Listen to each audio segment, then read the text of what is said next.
sidiisaba isbeddelku waa qof Soomaaliyeed ama qof walba oo dunida joogta ama bulsho oo aqbalay siday u fikiraan ama ficilada ay ku dhaqmaan inay bedelaan sababtoo ah way soo arkeen inay xumaayeen ku hore waa bulshada oo habnololeedkeeda bedesha iyadoo u muuqdo heer ama himilo cusub oo isleeyihiin way ka wanaagsan tahay tan ay hadda ku jiraan isbeddelku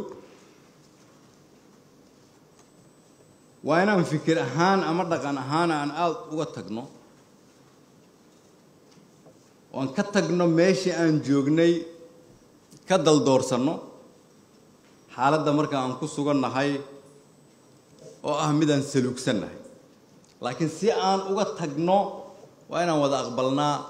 xaaladda aan ku sugannahay inay tahay mid aan saluugsannahay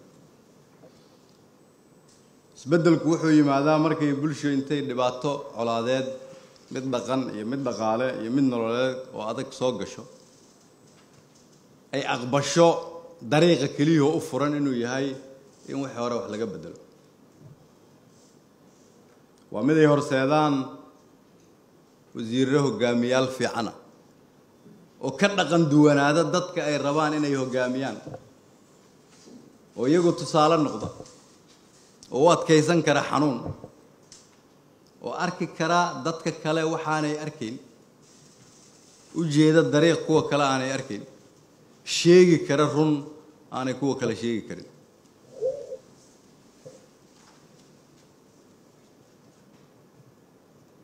sababtoo ah faa'iidada xanuunkaas ka dambayn doonta idinka la rabo inaad martaan waxay tahay in kuwa aad dhashaan iyo kuwa ay sii dhalaan ay u yimaadaan waddan sababtoo ah haddii aan ku wadno sida hadda aan ku wadno oo ah dhaqankii aan soo sheegay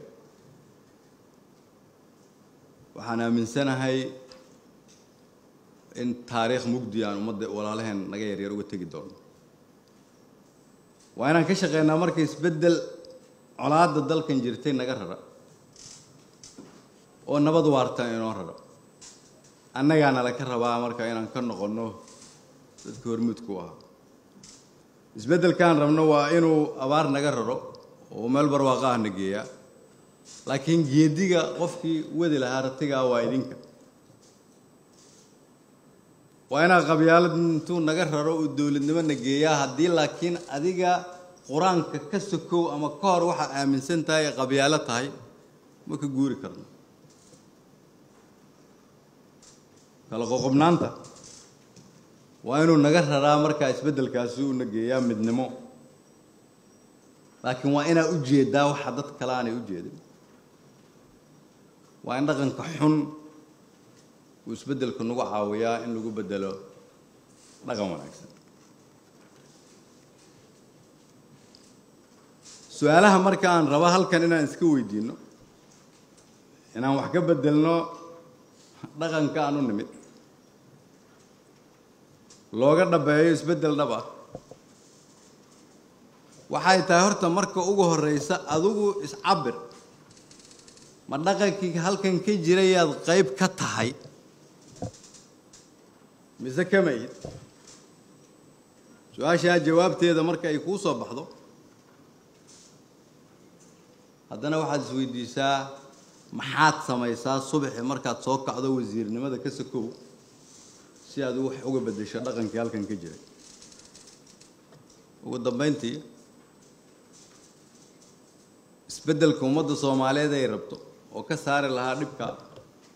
haddii aan nahay golo wasiireed waxaa la rabaa inaan isweydiino inaan nahay haddii aanan lahayn awood caqli iyo mid xirfadeed iyo mid iimaan